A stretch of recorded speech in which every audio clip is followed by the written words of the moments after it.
하나님의 말씀 마태복음 21장 23절에서 32절까지 말씀입니다.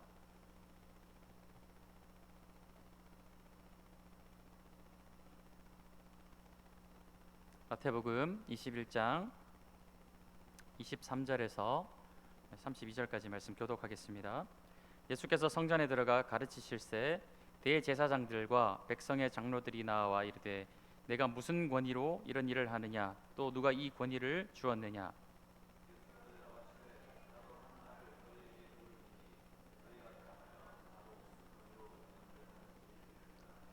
요한의 세례가 어디로부터 왔느냐, 하늘로부터냐 사람으로부터냐. 그들이 서로 의논하여 이르되 만일 하늘로부터라 하면 어찌하여 그를 믿지 아니하였느냐 할 것이요.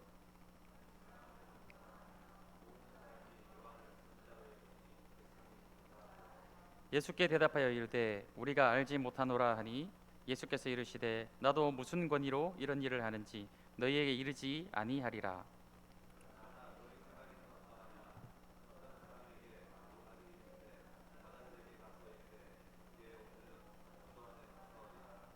대답하여 이르되 아버지 가겠나이다 하더니 가지 아니하고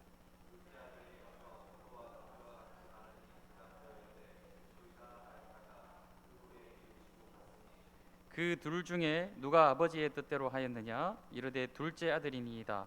예수께서 그들에게 이르시되 내가 진실로 너희에게 이르노니 세리들과 창녀들이 너희보다 먼저 하나님의 나라에 들어가리라.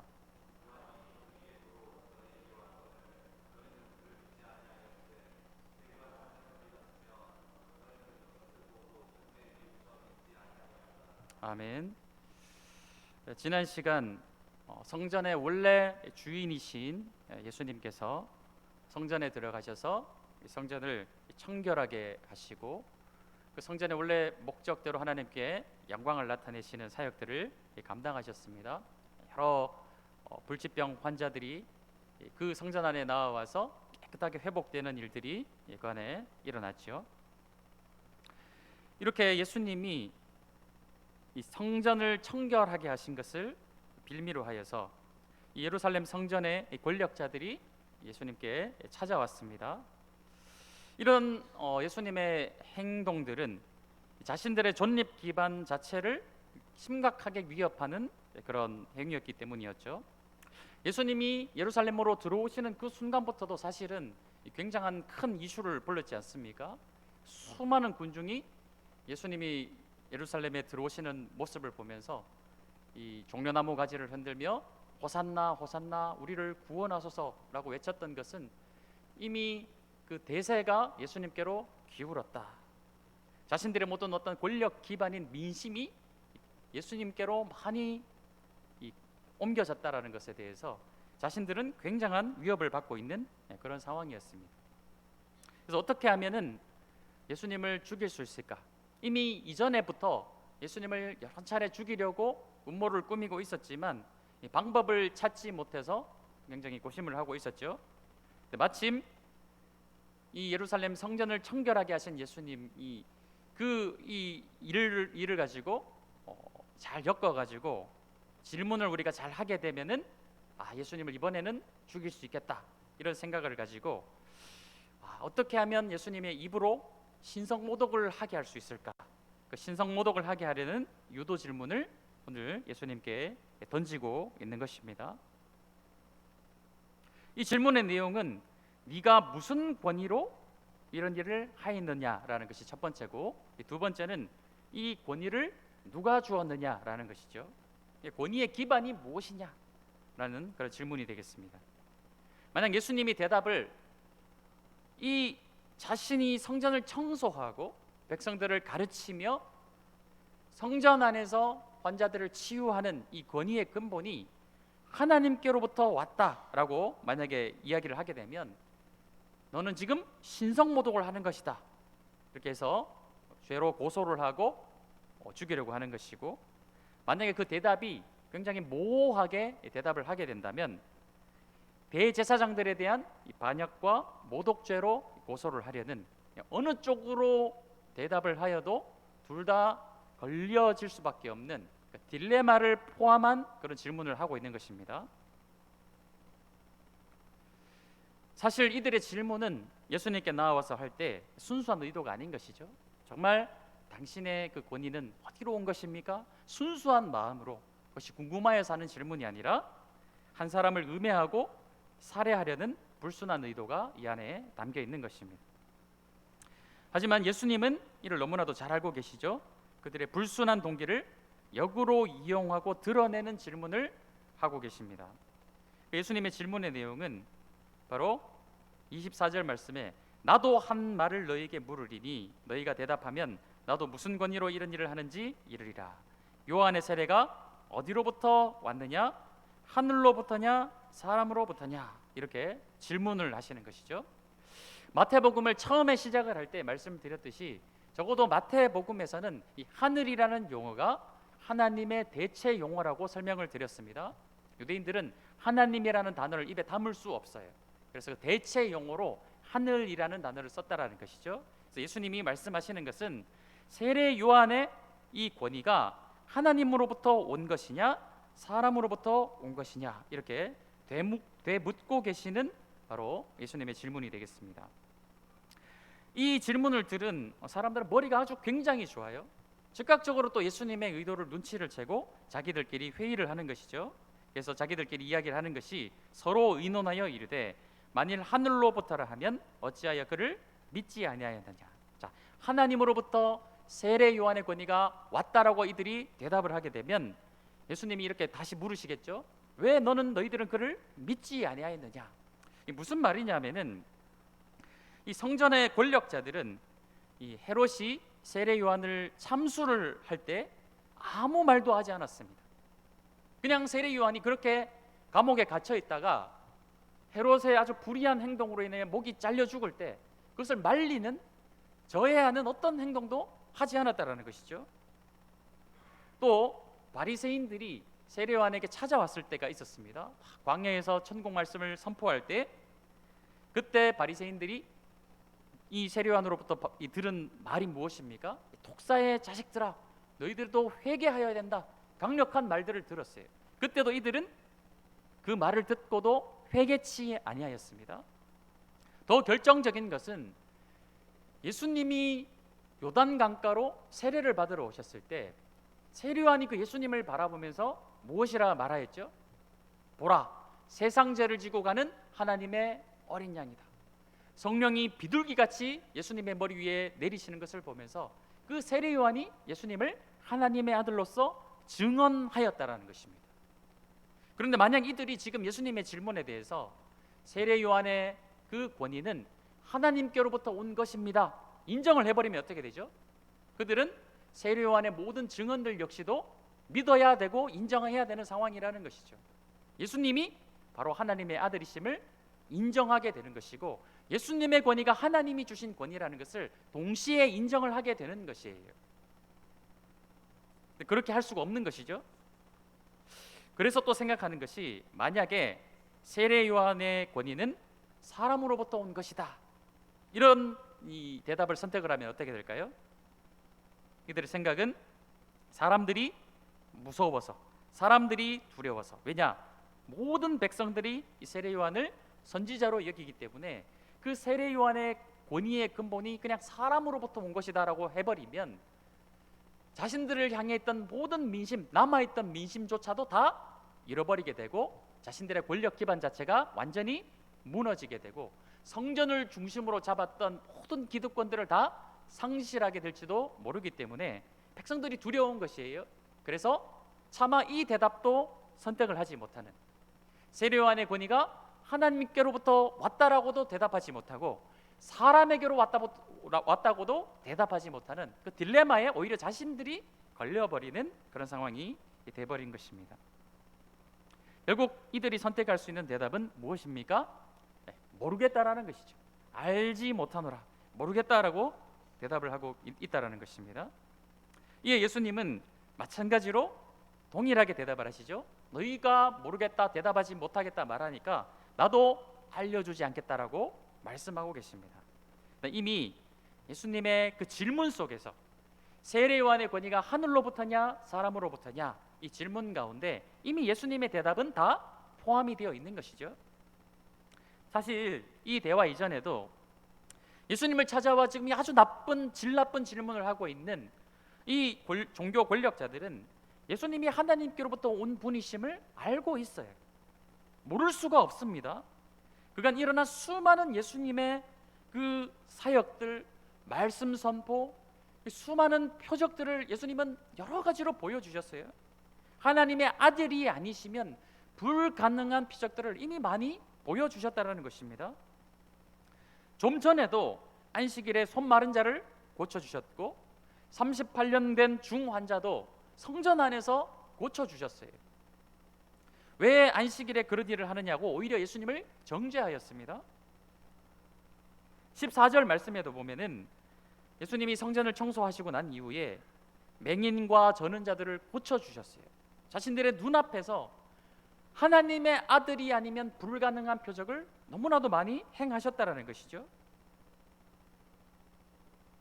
모르는 것이 아니라, 알지 못하는 것이 아니라 인정하기가 싫은 것이라는 것입니다. 왜냐? 예수님을 메시아로 인정하는 순간 예수님이 성전의 주인이심을 동시에 인정을 하는 것이죠. 예수님을 메시아로 인정하여서 예수님이 진정한 성전의 주인이시다라는 것을 인정하는 순간 어떤 일이 벌어지느냐? 자신들이 가지고 있던 모든 이권과 기득권들을 다 내려놓고 원래 성전의 주인이신 그 주님의 뜻에 모든 걸 다 맡겨드려야 되는 그런 상황이 벌어지는 것입니다. 우리가 몇 주 전에 이런 찬양을 하였어요. 주 앞에 엎드려 경배합니다. 오직 주께. 이 찬양의 가사에 보면은 나의 모든 우상들, 나의 보좌 모두 다 내려놓고, 이런 가사가 있어요. 나의 모든 우상들, 나의 모든 보좌 모두 다 내려놓겠습니다. 오직 주님만 경배하겠습니다. 이런 찬양을 혹시 기억하시는지 모르겠지만 몇 주 전에 우리가 함께 찬양했던 적이 있었습니다. 우리가 신앙생활이라는 것이 무엇이냐, 다시 한번 잘 생각해 보면 하나님 앞에 나아가서 무언가를 섬기고 막 나의 어떤 열심을 내고 이런 것들도 신앙생활이 이미 분명하죠. 근데 신앙생활의 ABC가 무엇이냐, 신앙생활의 가장 기초와 기본, 근본은 무엇이냐? 신앙생활이라는 것은 나를 포기하고 나를 부정하고 나를 내려놓는 것이에요. 나의 모든 우상들을 다 내려놓고 나의 보좌에 내가 앉는 것이 아니라 하나님이 나의 진정한 왕이시며 하나님이 나의 보좌에 앉으셔서 나를 통치하시고 다스리시는 것으로부터 신앙생활의 기초, 기본, 근본이 거기서 시작된다는 것이죠. 이 기초와 기본이 갖추어지지 않은 상태에서 이루어지는 모든 봉사와 섬김과 다른 어떤 형태의 신앙적 열심은 다 자신의 의를 위해서 하는 거예요. 예수님이 내 보좌에 앉아 계시지 않는데, 내 마음 가운데 우상이 앉아 있는데 내가 다른 어떤 열심을 내어본들 그게 하나님을 향한 것입니까? 그것이 아니라는 것이죠. 자기 자신을 위한 것이나 자신의 만족을 위한 것이나 다른 우상을 섬기는 것이 된다는 것입니다. 그래서 신앙생활의 ABC는 가장 기초와 근본은 무엇이냐? 나의 보좌를 하나님께 내어드리는 것, 하나님이 나를 통치하시고 다스리시는 하나님이 나의 진정한 주인이십니다라는 것을 고백하는 것으로부터 시작이 되어야 된다는 거예요. 그게 진짜 신앙생활이라는 것이죠. 그 다음에 이어져야 되는 것이 충성하고 헌신하고 봉사하는 그 모든 것들이 그 다음이라는 것입니다. 그래서 신앙생활이라는 것은 자기를 포기하는 거예요. 나의 모든 우상들, 나의 보좌를 포기하고 주님 앞에 내어드리는 것, 거기서부터 시작한다는 것을 오늘 이 주일날 다시 한번 되새기시는 성도님들이 되시기 원합니다. 그러나 예루살렘의 종교 권력자들은 포기하지 못하는 거예요. 예수님이 어떻게 보아도 하나님의 아들이심이 분명히 나타나고 있고 수많은 군중들조차 다 인정을 하고 있는데도 불구하고 그들이 포기하지 못하는 이유는 자신들의 욕심, 욕망, 기득권, 이권 이런 것들이 있기 때문에 이걸 못 내려놓는 거예요. 그래서 예수님을 진정한 성전의 주인으로 인정하지 못하고 있다는 것입니다. 그래서 이렇게 대답하지 못하고 알지 못하겠다, 모르겠다라고 대답하는 그들을 향하여서 예수님은 그들의 영적 상태를 정확하게 세 가지로 비유를 하고 계십니다. 28절에서 32절 말씀에 보면 두 아들의 비유에 관해서 말씀하고 계세요. 그다음 33절에서 46절 말씀에 보면 이 포도원 농부의 비유로 또 말씀하고 계십니다. 22장으로 넘어가면 혼인 잔치의 비유에 관해서 말씀하고 계세요. 이 모든 이 세 가지 비유가 이 이스라엘의 종교 권력자들의 영적 상태를 정확하게 꼬집으시는 그런 내용이 되겠습니다. 오늘 다 할 수는 없고 28절에서 32절 말씀에 나와 있는 이 두 아들 비유에 관해서만 함께 말씀을 살펴보기 원합니다. 이것은 유대 사회에는 이 장자의 위치는 절대적인 위치를 가지고 있었어요. 그래서 이 이스라엘 백성들이 가지고 있는 정체성이 무엇이냐? 온 민족들 가운데서도 우리는 하나님의 맏아들이고 장자다라는 그런 선민 사상을 가지고 있었습니다.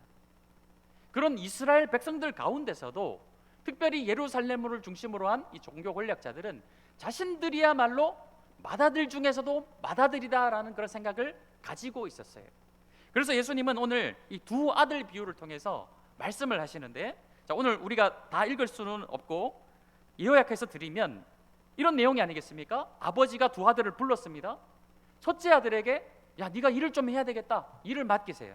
거기에서 이 첫째 아들, 맏아들은 어떻게 대답을 하죠? 네, 아주 대답을 잘합니다. 근데 둘째 아들은 그렇지 못해요. 못하겠다라는 거예요. 그런데 뒤돌아서서 생각을 해보니까 내가 아버지께 받은 은혜가 있는데 아버지께 순종해야 되겠다.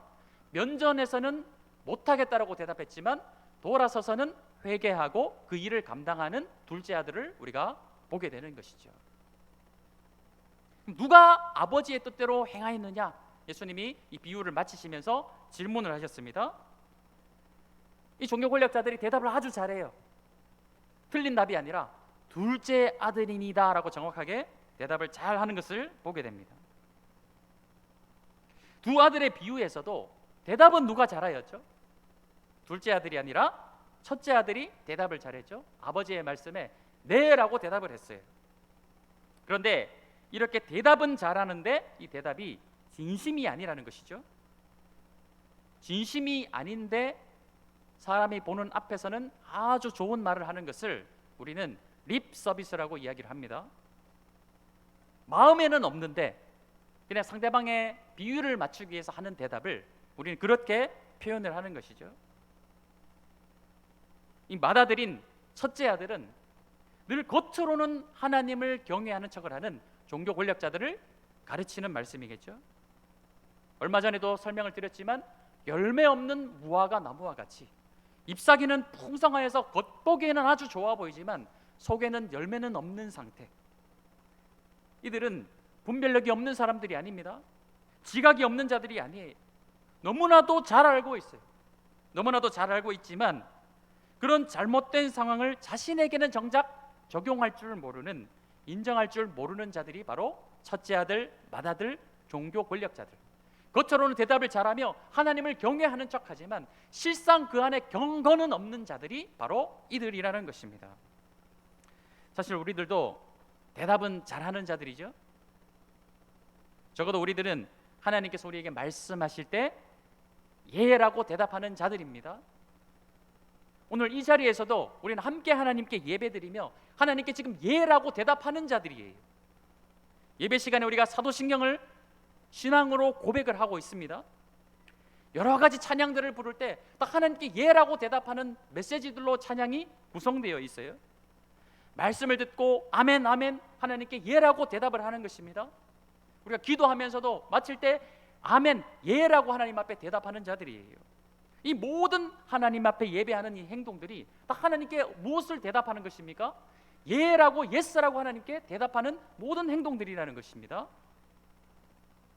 그런데 만약에 우리가 이 예배 시간에 하나님께 예, 하나님의 말씀에 예 이렇게 대답을 해놓고 정작 이 예배당 문을 나아가서 우리의 삶 가운데 하나님께 예, 아버지께서 나에게 말씀하신 대로 예, 제가 그렇게 하겠습니다라고 대답은 했지만 실상 내 삶에 그 행위들이 전혀 나타나지 않는다면 그러면 우리는 누구의 모습을 갖고 있는 것인가요? 첫째 맏아들의 모습을 우리가 그대로 답습을 하고 있는 것이 되겠죠.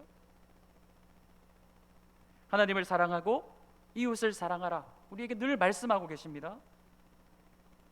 하나님의 말씀에 순종하고 기도하기를 애쓰며 하나님의 말씀을 알기를 힘쓰고 하나님 알기를 힘쓰고 하나님이 우리에게 명령하신 그 많은 명령들을 우리가 다 지켜 행할 수 없지만 적어도 그 말씀에 순종하기 위해서 몸부림쳐야 된다는 사실을 우리는 너무나도 잘 알고 있어요.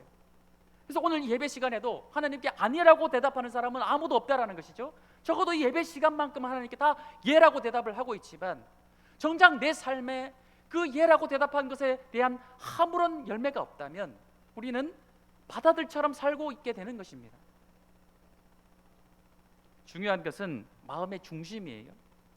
오늘 이 말씀의 첫째 아들은 대답만 예라고 하고 실제로 즉 마음속의 중심에는 순종할 마음 자체가 없었다라는 것입니다.